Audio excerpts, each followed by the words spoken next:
I invite you to join our discussion and take action to build your confidence as a leader, become a real change agent, and help drive our future. Confidence means several things, I would say. Trust and a firm belief in yourself. Being able to have a voice and knowing when to use your voice. Knowing who you are, where you come from, what you can do to make a difference, and also not afraid of being different. I'm not a naturally confident person. And what I've learned to do is to be willing to step forward despite that. Self-confidence is so important in business because we can't forget that we're the experts. The cost of people not feeling confident enough to step forward or waiting until they're perfect is that very many contributions get left behind. You are the expert when you walk into that room, and so you have to portray that. And of course, back it up with really knowing what you're talking about. In a world where the pace of change is significant, you cannot do what you did last year if you really want to evolve and develop and continue to grow. I've noticed colleagues who've actually been less willing to take risks on, and sometimes I think they're being held back because of what they think their family wants or what they think others want, rather than them saying, look, I can do it. The truth is, without taking risks, you just simply don't advance at a rapid pace. You will move forward in your career, no doubt, without taking risks. But when you take those risks, the jump is an accelerated jump. It's a big jump. One difference I realize between women and men is that women prefer to being asked for something. Women prefer to be discovered, merited for their performance and for their work, whilst men are used to fight for something. And I think, women should take up that fight as well. Knowing yourself is so important. Knowing what you want, knowing what you don't want, knowing what is important for you, that helps you be confident. I would actually say to college students to actually be themselves. You know, express your ideas. People actually want to work with people who are open and have a lot of ideas. Well, I think when you are a college graduate, your confidence is not afraid that I don't know things, and have a courage to asking questions, thoughtful questions, and seeking for help. If you have a passion, if you have an ambition in terms of what it is you want to achieve, step forward and look for opportunities, look for people, look for resources that will enable you to learn so that you can make the contribution that you want to make and grow as a professional.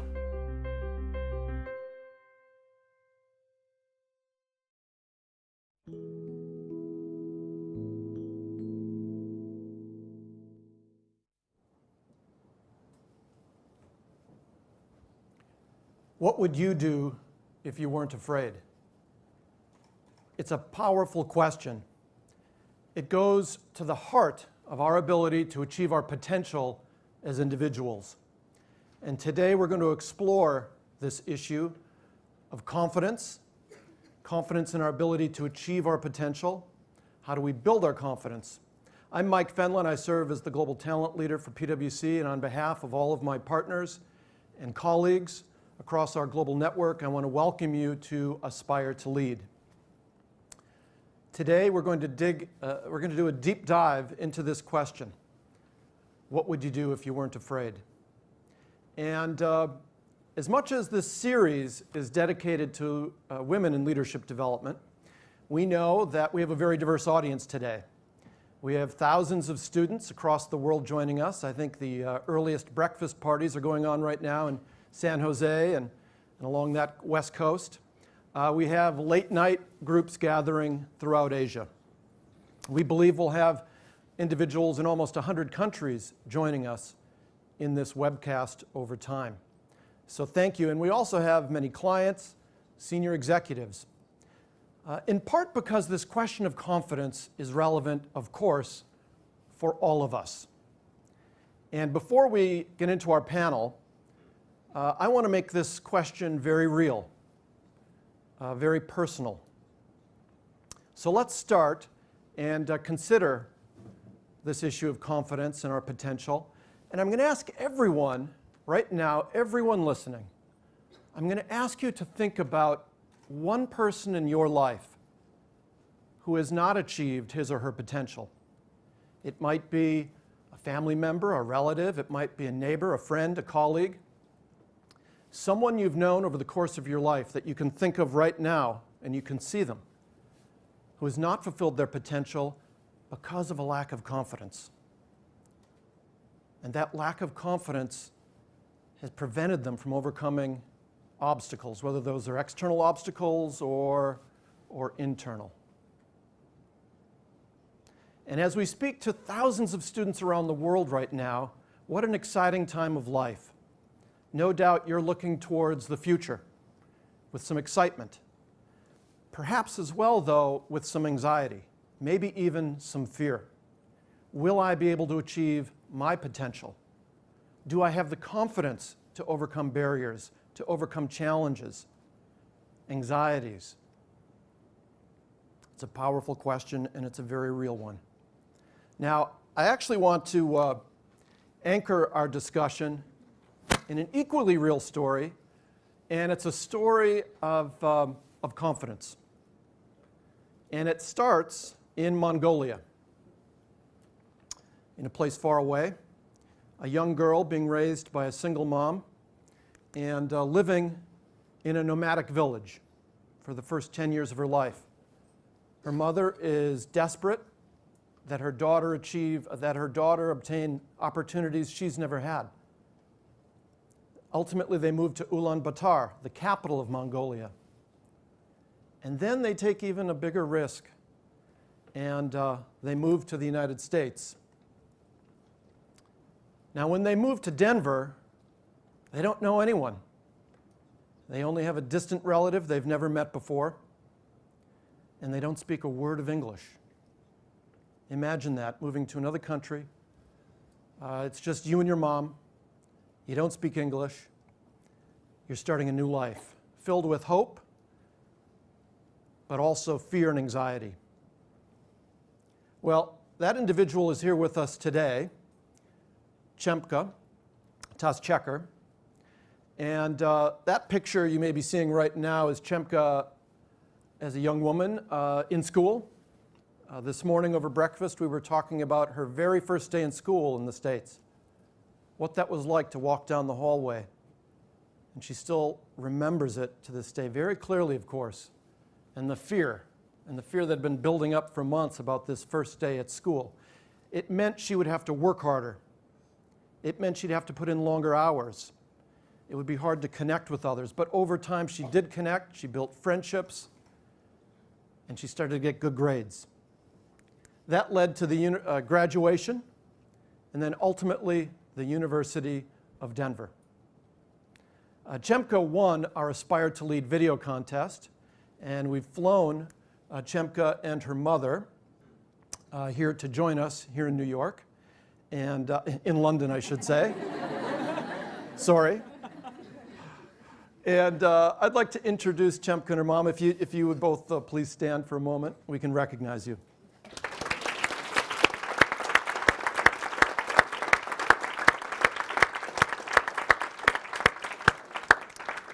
We're delighted you're here, and we'll hear from Chemka a little bit later during our session, our broadcast. So let's begin, and I want to just do some brief introductions. To my left, Eileen Naughton, distinguished executive with really an extraordinary career. Currently, Eileen leads Google UK and Ireland, and previously has held senior executive roles at Google, and before that was president of the Time magazine and Time group of publications. So we're thrilled and delighted that you're joining us today, Eileen. Be here. Thank you. Thank you. Katty Kay, distinguished journalist, anchor of BBC America, has covered Washington, D.C., scandals, elections, and has reported from, I think, every continent in the world except maybe Antarctica, I'm not sure. I'll get there. Yeah, you'll get there. And Claire Shipman, a similarly distinguished journalist, national contributor. Claire, by the way, earlier in her career, worked for CNN, covered the collapse of the Soviet Union. I believe you actually saw Boris Yeltsin in a tank. Is that right? Yes, in I Red did. Square? Yes, I did. And has covered the White House and other and other very distinguished reporting. So we've got a fantastic panel here. Again, let's start in a very personal place. And maybe if each of you could share a time in your own life when you felt like you didn't have confidence, you lacked confidence, and how you dealt with that. And maybe contrast that with a time when you did have confidence. And what led to that? What can we learn from that contrast? Well, it's interesting, Mike. I was thinking a lot about this, and Katty and I wrote a book on confidence, and it was really through that project that I started to understand that I have lacked a lot of confidence in my career, but I didn't always recognize it as such. I'm a real perfectionist, a little obsessive, and I would appear on a lot of political panels, for example, when I was covering politics. And I would appear on these panels, and I was always very determined to get everything right all the time. I would study. Sometimes my husband and I were on these panels together. He didn't prepare it all right. I was preparing, I was working, I was taking notes, I was anticipating. And then I would appear on the panel, and of course I would stick to the question that was asked, right? I would listen. I was always the only woman on the panel. I was the one, there were other men. I would listen to the men sort of ramble on, go off on other tangents, and I was always very focused on keeping to time, making sure I was doing it right, sticking to the answer. But I always thought I had done pretty well. As we worked on this book and I started to think more about risk-taking as part of confidence, I realized, I think I talked a lot less than the men on those panels, but I'm not sure. I went back and I took a year's worth of panels and I measured. I had talked 30% less than the men on the panels. So what I had viewed as something I had done very well, check the box, I actually think in retrospect I didn't do well at all. And I contrast that with a big failure that I had a couple of years ago, which was I wanted to try to speak without notes. I'm a bit of an introvert, and and perfectionist, and I always thought, when I speak in public, I want to have everything written out, I want to be precise. And I gave a fairly disastrous speech at one point because I thought, I'm just going to try it, I bet I can do it. It was really not, it did not go over that well. And eventually I learned, though, what I needed to speak without notes, that I needed a little bit of notes, and it was that failure, in fact, that I came to realize was a reflection of confidence, my willingness to do something that was really terrifying to me, and it actually helped me grow. So I've started to look at confidence in a new context. It's not, as I heard one of your speakers say, necessarily about success or getting something perfectly right. It's about taking a risk. Thank you. You know, Mike, it's so interesting. I mean, listening to those voices from around the world, we had Rwanda, we had Germany, we had France, we had China represented on that opening video. And actually, a lot of the women were saying the same thing. Take a risk, be prepared to fail, do things that are hard for you because that's how you grow your confidence. For me, I'm going to tell a very concrete example. A while ago, I was invited into the White House to give to a meeting on the Middle East. And I turned up at this meeting and I walk in, and a bit like Claire, it's 14 men and 2 women.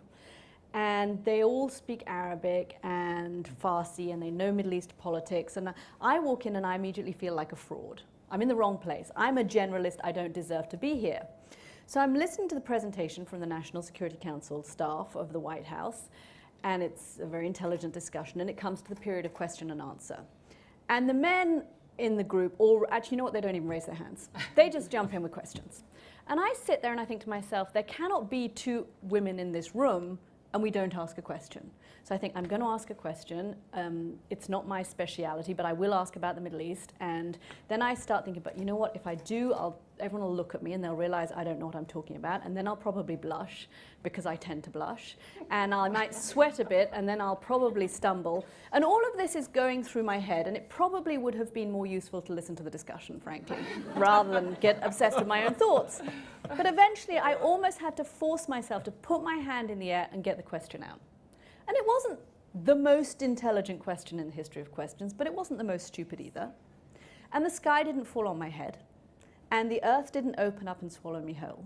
And I think what happened in the growth of confidence for me was that the next time I was in a very similar situation, I knew I had done it before. And I had banked in the course of that excruciating hour in the White House, where I felt I didn't deserve to be there and I felt I didn't belong. I had gone through something that was very difficult for me personally. It sounds ridiculous, right, that should be so hard for me. But in that setting, it challenged my confidence. And I did it, and I survived, and I succeeded enough. And the next time around, it was much easier. And I could do it without that fear and trepidation. And that was expanding my confidence. Thank you.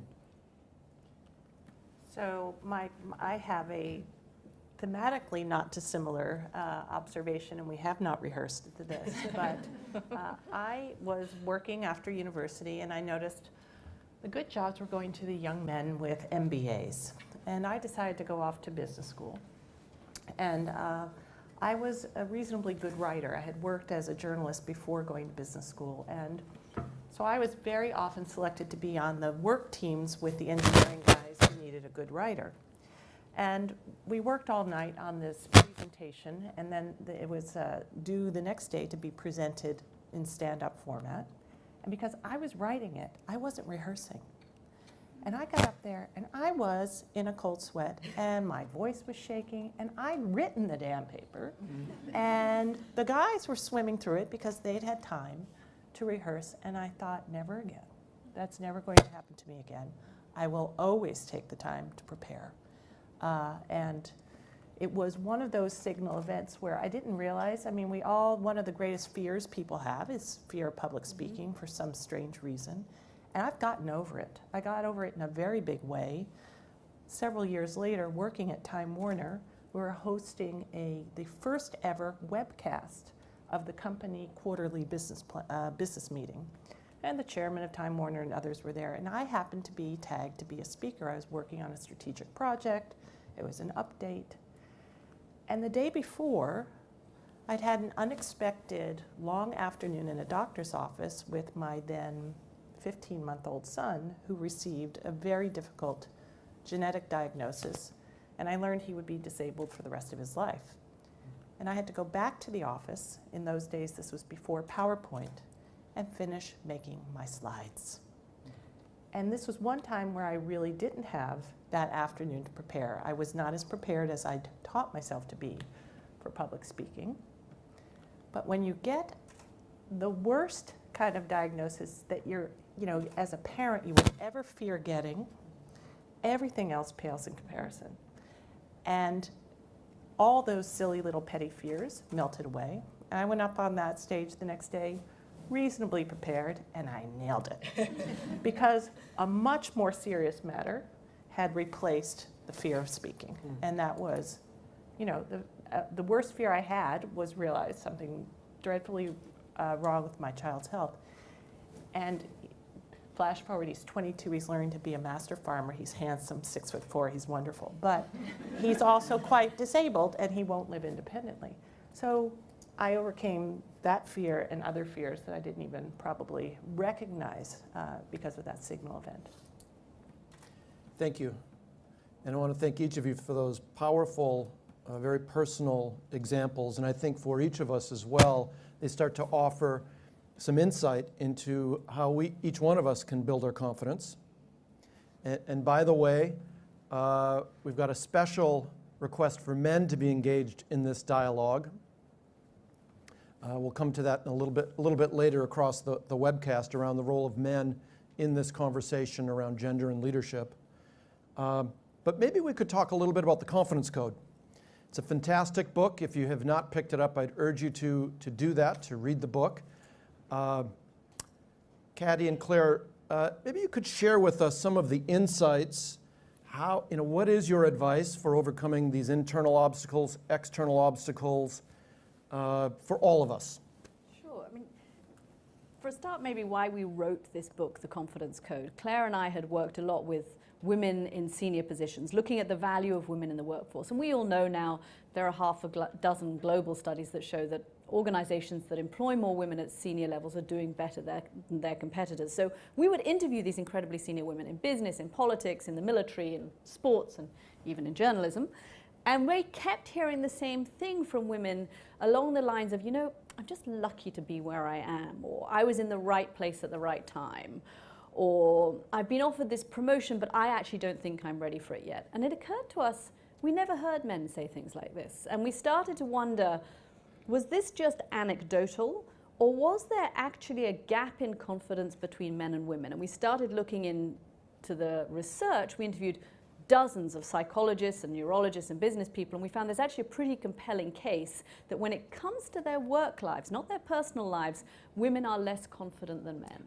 We were surprised to find hard data on this, and a lot of it's corporate data, corporations that have surveyed their employees, and they find, for example, that women will apply for a promotion when we feel we have roughly 100% of the qualifications for a job. Men will do the same at about 60%.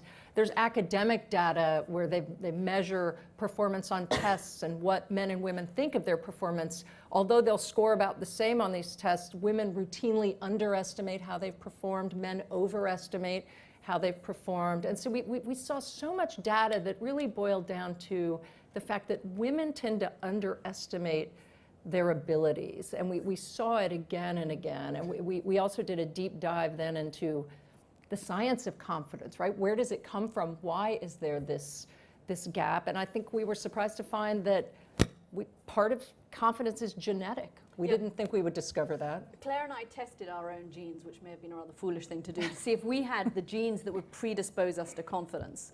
And we found we don't. When it comes to our genetic predisposition, we are pretty much basket cases. So then we realized that actually, although there is some genetic predisposition to feeling more confident in life, about somewhere between 25 and 50%, the rest of it is a choice. And women can make choices, all of us can make choices every day in our lives to expand our confidence. And I think it's worth looking at a couple of the reasons why women are less confident than men. Well, it's interesting because we found that the genetics really isn't a factor because we didn't find a big gender difference in terms of the genetics. But what we did find is that, first of all, and this won't surprise anybody here, but the fact that there's an uneven playing field is a big reason. I mean, there's so much data on stereotype threat and the fact that when you are in a minority, you go into the office, whatever you're doing, you don't feel as confident, you don't perform as well. And so that affects our confidence. We also found very interestingly though, and this is so important for young women to understand because we kept saying, young women are doing so well academically, what's going on? What's happening in this transition from academia to work? Carol Dweck, who wrote Mindset, who's just brilliant, said to us, look, if life were one long grade school, women would rule the world. Life is not one long grade school, and the rules change dramatically. So young women grow up, we're so much more able to be perfect. We're so much more able to please people. Our EQ is a little bit higher, and we grow up pretty quickly internalizing that as something for which we're valuable. We need to please people, we need to get everything right on the spelling test, and by the time we're in high school, many of us are full-blown perfectionists. Men, on the other hand, learn to screw up pretty early, and they learn that it's okay because they're doing it and they see that they grow up more accustomed to risk-taking. And so what we came to find in terms of what we can do about confidence is, a lot of it is about this perfectionism and a willingness to look at failure, to take risks, and that's something that we see that a lot of young women and older women are still lacking. So there's a kind of action side of confidence. We came up with a great definition for confidence, which is confidence is the stuff that turns thoughts into action. You need confidence to take action, but you also get more confidence when you take action. So when you go outside your comfort zone, when you try things that are difficult, when you challenge yourself, that, as we have done at stages, that's when you grow your confidence. The other flip side of this, I think, for women that is worth mentioning before we get on to specific steps, is that women tend to think and think and think and sometimes overthink things. We have a tendency much more than men do to what psychologists call ruminate. The smallest criticism that we get, something goes wrong, a friend doesn't return our call, a boss doesn't answer our email, we start internalizing that and worrying about, we are like a dog with a bone, we don't let it go. We're worrying and worrying and worrying. And if you are doing that, combined with holding yourself to a very perfect standard and being concerned about taking risks and failure, all of it combined seems to limit women's confidence. So when we talk about an action plan in our book, and I think we have a slide that shows some of the tips we have, that the number one thing we talk about is get comfortable with failure. Here we say, this is our challenge to all of you listening today, which is make risk-taking part of your daily diet. You heard every woman in the PwC video talk about taking risks. And I think, look, for all of us, risks will seem different. For some of us, it's risky to speak in public. For others, it's risky to turn in something that isn't perfect. And for some people, we talked to a friend of ours who finds just making decisions risky business and a real fear of just deciding. And so I think you've got to figure out what it is that is hard for you and frightens you and start very small. Because the key is, if you're not willing to fail, and if indeed you're not doing some failing, you're probably not growing, and you're certainly not succeeding in a way that will be meaningful in the workplace. And the second tip we came across, the really big thing, was to do with this other component and thinking and overthinking, making rewiring a routine part of your life. So take an example where you've emailed somebody at work. They haven't replied. You start thinking, oh my goodness, they think I have done something terribly wrong. It must be all my fault. They're all mad at me, which I have to say is something that Claire and I are very prone to doing. And assuming that this is about us. And the reality is that probably something else is going wrong. And you can rewire the way you think about things. It was actually a neuroscientist that came up with this for us, and it was such a brilliant piece of advice, that when you get into one of those cycles that are very confidence damaging, of thinking that you have done something wrong and you shouldn't be there and somebody's mad at you and you're a fraud, come up with an alternative scenario. Come up with an alternative explanation for why they haven't emailed you back. They haven't emailed me back because they're busy, they're traveling, they don't email in the evenings, they usually email in the mornings.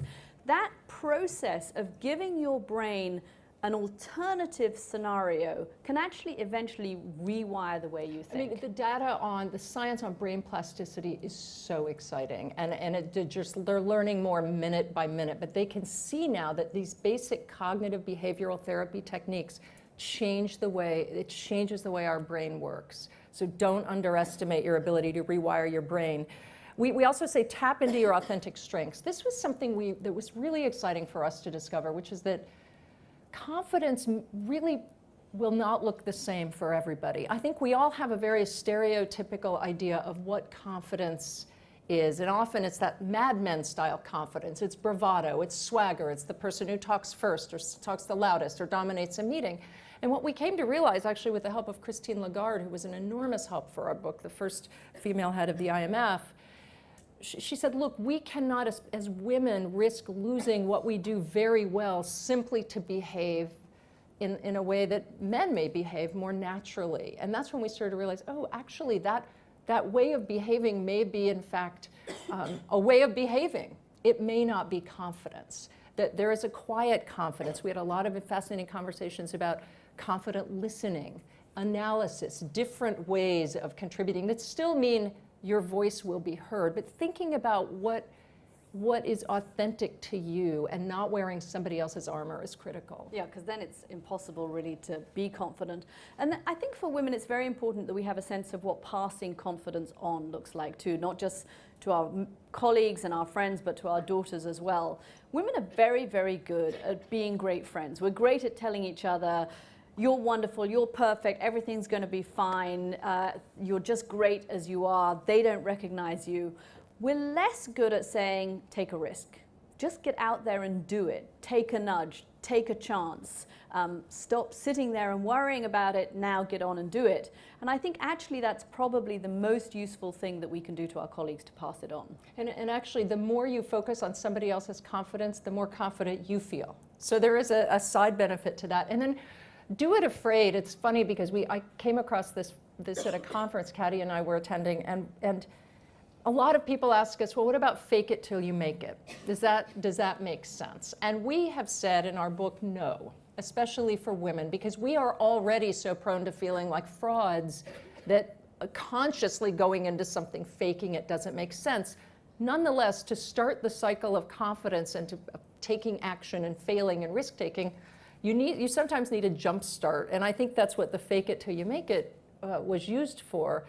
And what we mean by do it afraid is acknowledge that you're in a situation that is frightening to you. It makes sense often that you're in a situation as Katty was, and the only woman in a room full of men, or starting a new job. Acknowledge that that is normal, and then make a decision to do it anyway. A lot of times we've had men say to us, but we don't feel confident all the time either. And one of the key differences we've found between men and women is that men will often use that fear as an impetus for action. Women often use the fear to hesitate. So do it afraid, know you're afraid, and do it anyway. That's just a great challenge to all of you today. Thank you. And again, I want to remind everyone, one of our goals here today in Aspire to Lead is that we all leave with a specific action that we can apply in our own lives. We've talked a lot about confidence being a very powerful determinant in our lives and our ability to fulfill our potential. So as we go through the webcast, think about this. You've both just shared 5 specific actions. What's the one action that I could take and commit myself to? And after we finish the webcast, have a discussion with someone. Perhaps you're in a group today, perhaps you're by yourself. But identify that action and share it with others, and there's enormous power and energy in doing that. So with that, Eileen, I know Google, like PwC, is very focused on diversity and inclusion. And perhaps you want to share some observations from your own really extraordinary career experience, as well as from what you're learning at Google. I'd be happy to. So Google is a large tech company. It is pretty much an innovation company, but technology is at the core of Google. And I showed up there almost 9 years ago from a background in journalism, and I was on the business side of journalism for many years at Time Inc. in the magazine company. So I, like just about everyone who shows up at Google, suffered a little bit in the beginning from imposter syndrome. It's one of the metrics we actually measure across engineers, product managers, marketing people, professionals.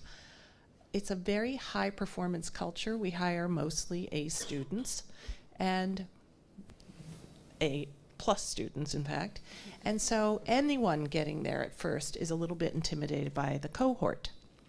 So just like anyone else, I didn't know how to code. I showed up, I was in general management and business leadership. And I went on one of these leadership programs where I was paired off for an expedition. I had a map, or I was in a group that had a map and a sat nav. This is before your phone could act as a device that could help get you through the woods. And we had 5 treasures to find. So of course the guys took the equipment. They took the map, and they took the sat nav. And they were engineers. I was like, okay, they must know what they're doing. And I'm going along, and I kind of was looking at the map over this guy's shoulder. And they're moving along. They gave up on looking for the first thing. I said, wait a minute, there it is. It was way up in a tree. I used my eyes. And then we went to the next target zone, and they were in there walking around. And I just thought, well, if I were hiding something, I would hide it there. And I found the second thing. And then I found the third thing. And all of a sudden, like, I was the most popular girl on the team. And I realized I'm not an imposter. I have eyes. They work. I have intuition. I have experience. And from that point forward, I no longer suffered. And that was probably within 6 months of joining Google. I no longer suffer from imposter syndrome. And I think it's a tendency in any new environment where we kind of think maybe I'm not quite worthy to be in this cohort. So I would encourage anyone who's listening to be courageous and believe in the experience and the strengths and the skills you naturally have and assert them. And don't give control over to a presumptively more gifted, more technical, or more expert person. So that's a personal story. But inside Google, we do work extensively now on raising the confidence and participation of women in the workforce. Like any tech company, Google has low numbers of females relative to the population. So we, in June of last year, published our diversity statistics, we have about 30% females globally, and it's particularly low in the engineering side of the business. As you might imagine, in human resources and legal, there's a higher representation of women.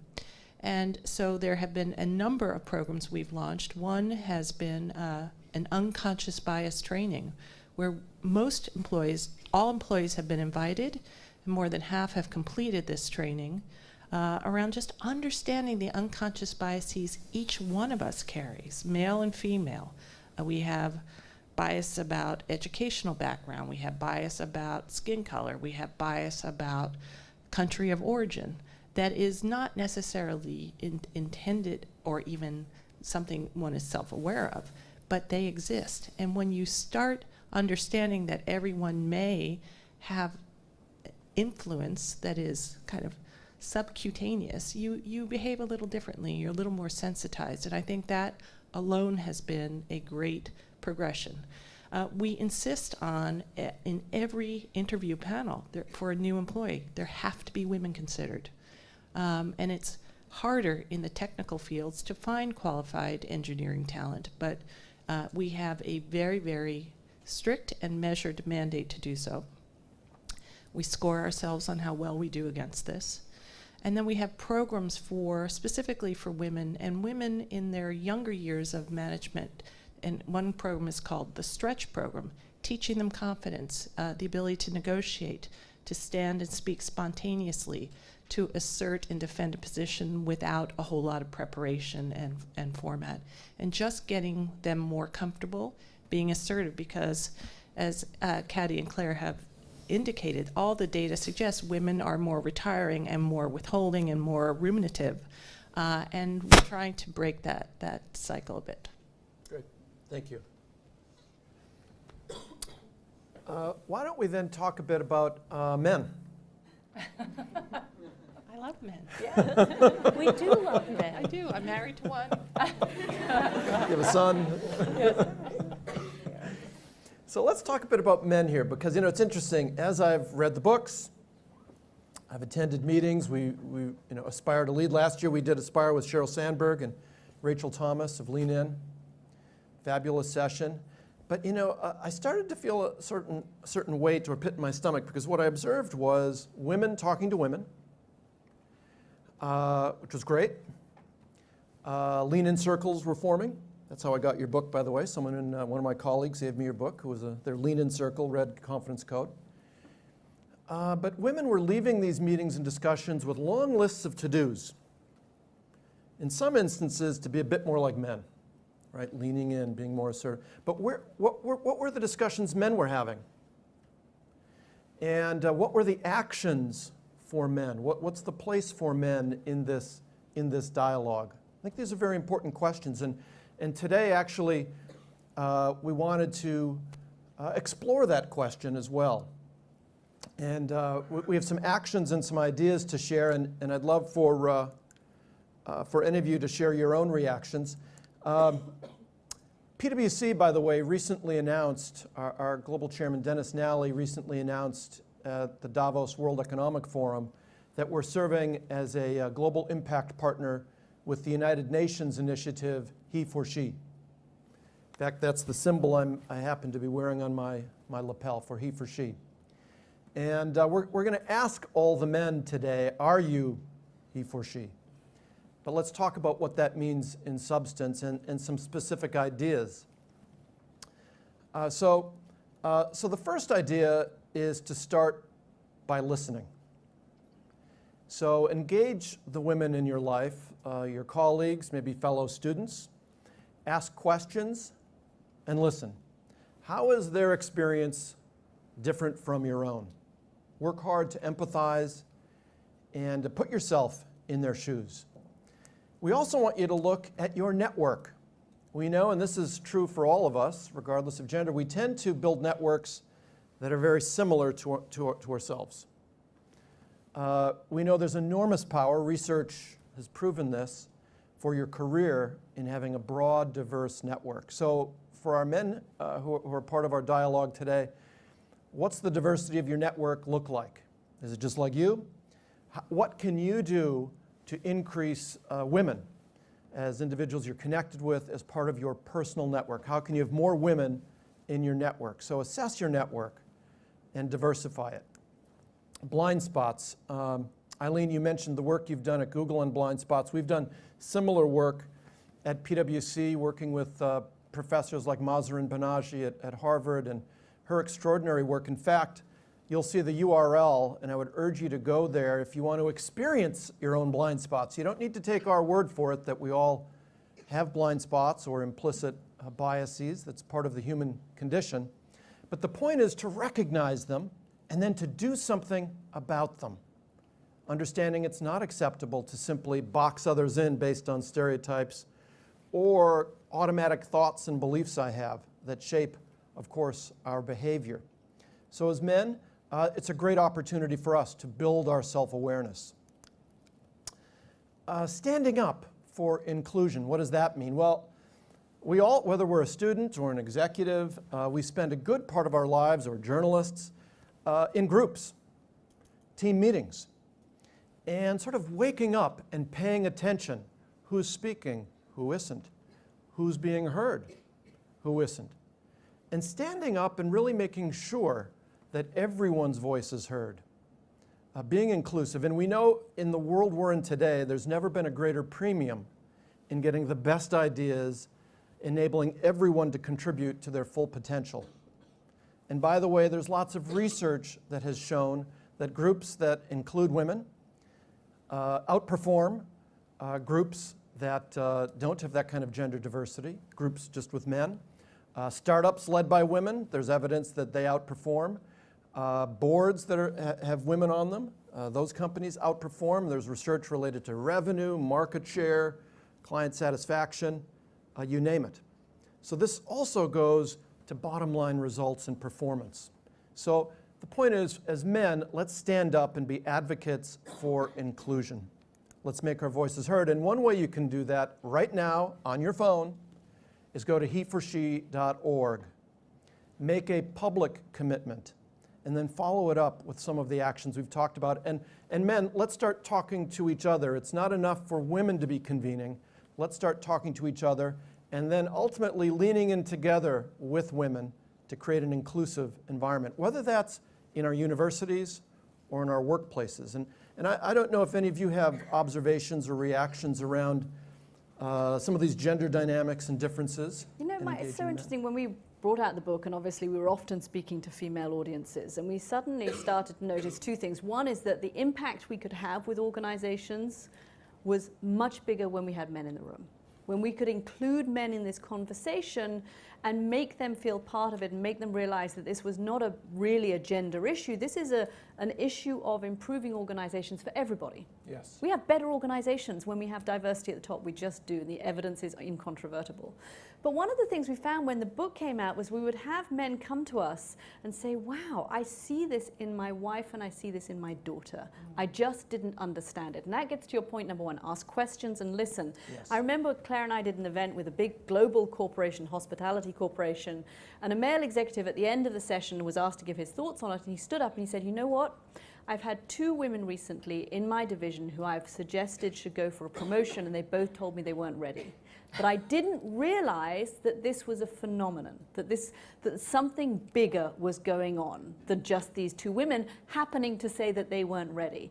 And I think this process of helping men understand, and men wanting to understand, they know because they see it in their partners and they see it in their own daughters. The number of dads who have come to us and said, I have my daughter and she's so smart and she's graduating from college and I see her hold herself back. And I think it can be a tough subject for men because men can feel defensive that progress hasn't been made. There are a lot of firms that have been trying for a lot of years to make progress, and I think sometimes there's a sense of what are we doing wrong? They also can view it as it's a touchy subject. Do you really want to talk about female confidence, and is that an accusation? And so I think it really is when you can have conversations that are inclusive and really do educate. I mean, we had another gentleman, different firm, an investment bank at one point say to us, I realized we had an issue when I would see that we could give the same 360 review to a man and a woman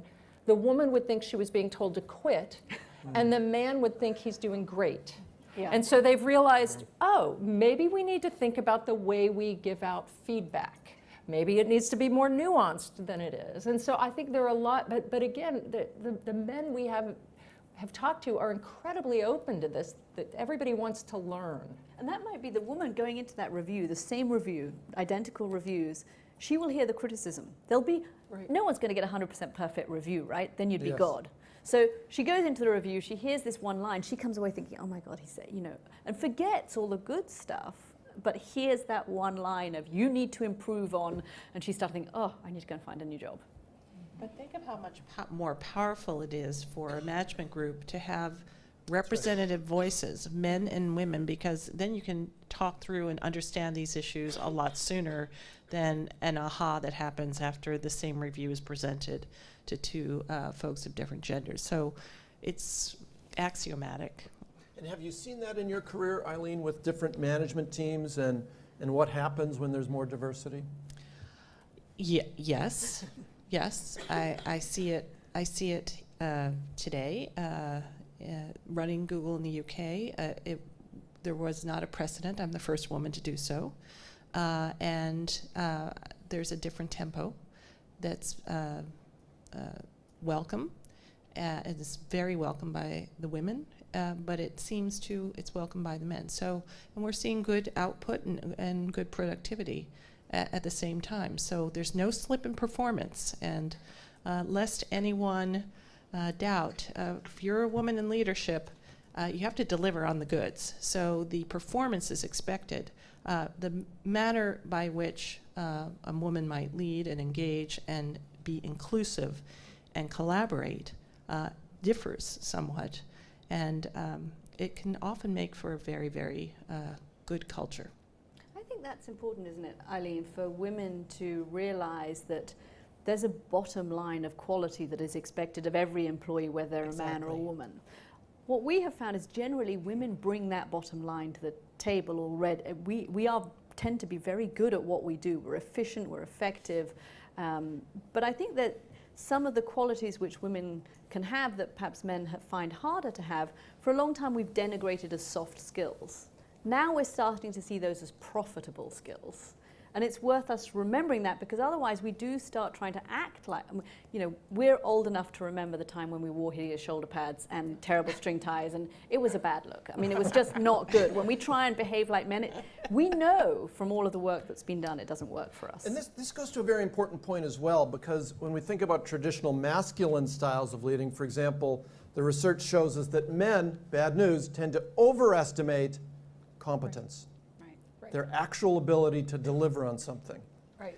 So are there some things that men can learn from traditionally female approaches, or you know, where the research has highlighted relational skills or collaboration? We're certainly living in a world that puts a premium on collaboration, on innovation, on creativity.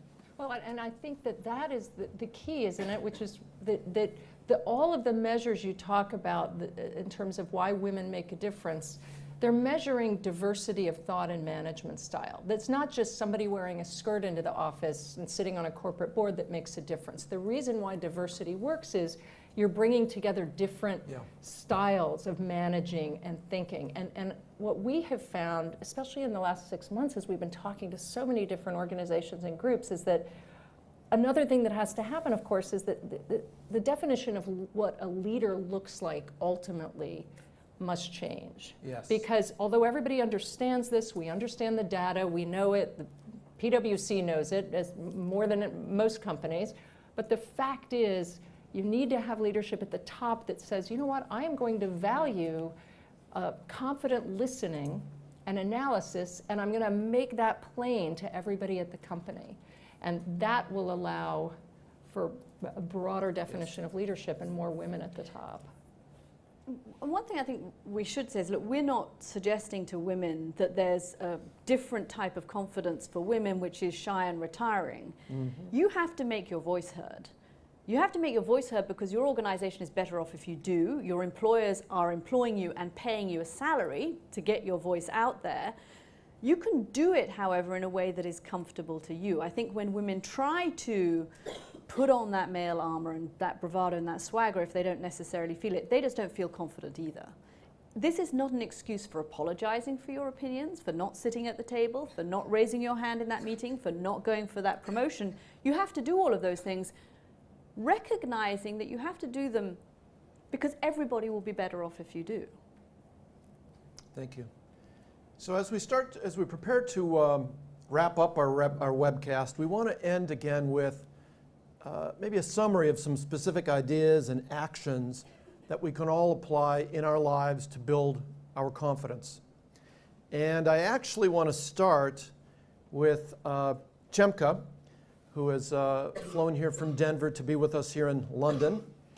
And Chemka, maybe you could stand up, and I think we've got a microphone, and you could share with us, or we can just give you this one right here. There we go.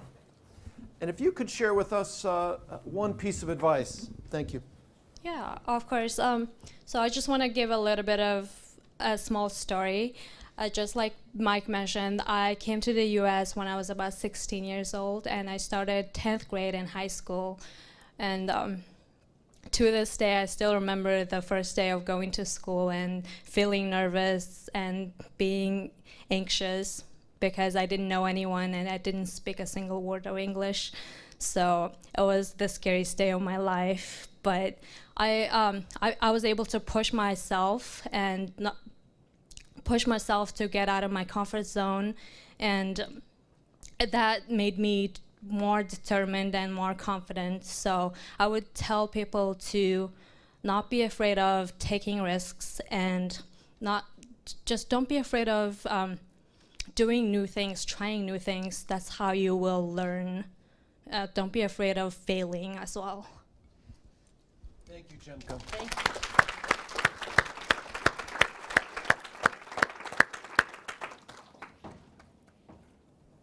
Eileen? Well, I spent probably 25 years in different business-related enterprises and started as a journalist and then migrated over to media, which now in Google is in some form a media company. I could say that some of my success has stemmed from being willing to take on really hard problems and solve them. Things that others shied away from, things that didn't have a clear outcome, things that had uncertain potential. One of them at Google for me was YouTube. We bought YouTube in 2006, and sometime in mid-2007, an executive said to me, "Here, Eileen, take this and figure out how to make some money on it." And it was really that informal. And it was well before YouTube became, or the phenomenon it is, which is the world's largest platform for the creating and sharing of video, and a platform that really can change outcomes for the world, political outcomes. It's just an enormous phenomenon. But at the time, it was quite uncertain what we would do and how we would make any sense of a business enterprise. And it was unpopular. The safest thing would have been to stay and run the business I was running. But taking that risk and being willing to say, I don't know exactly how we're going to do this, but we'll figure it out. And I felt confident we would figure it out. Probably set me on a completely different trajectory in the long run in my career at Google. So solving hard problems, being willing to sign up even when the outcome is not perfectly crystalline, and then recruiting great people along the way to work on your team and believe in the value of the mission you're on. Thank you, Eileen. We've talked a lot about the concrete steps that you can take to grow your confidence, but I wanted to leave you with one piece of research we came up with for our book that I think demonstrates why confidence is so important for women, and particularly for young women. This comes from a professor called Cameron Anderson. He's in Berkeley, California, and he has done work looking at the relative importance of competence and confidence when it comes to success. And the work he has done over the past few years pretty clearly demonstrates that when it comes to success, confidence matters as much as, if not more than, competence. And I think for women, this is a slightly terrifying prospect. We are all about competence, and we have a lot of it. But what this research, that was almost so depressing that we didn't want to use it in our book, left Claire and I thinking was that this is a great lesson for women, that we need to expand our definition of talent. Women, and young women in particular, need to realize that confidence is part of talent. And you just have to face it, have it, grow it, if you really want to get as far as you can. Thank you. I think I will leave you with a thought I got from my daughter, who's 9 and quite a rebel and full of interesting ideas. And she's helped me learn a lot about confidence, actually. But I was encouraging her a year ago to make sure she was raising her hand in the classroom, right? And this became a theme in our house. Are you speaking up? Are you saying anything? And at one point, she turned to me exasperated, and she came home and she said, "Yes, Mom, I'm raising my hand all the time, even when I don't have anything to say."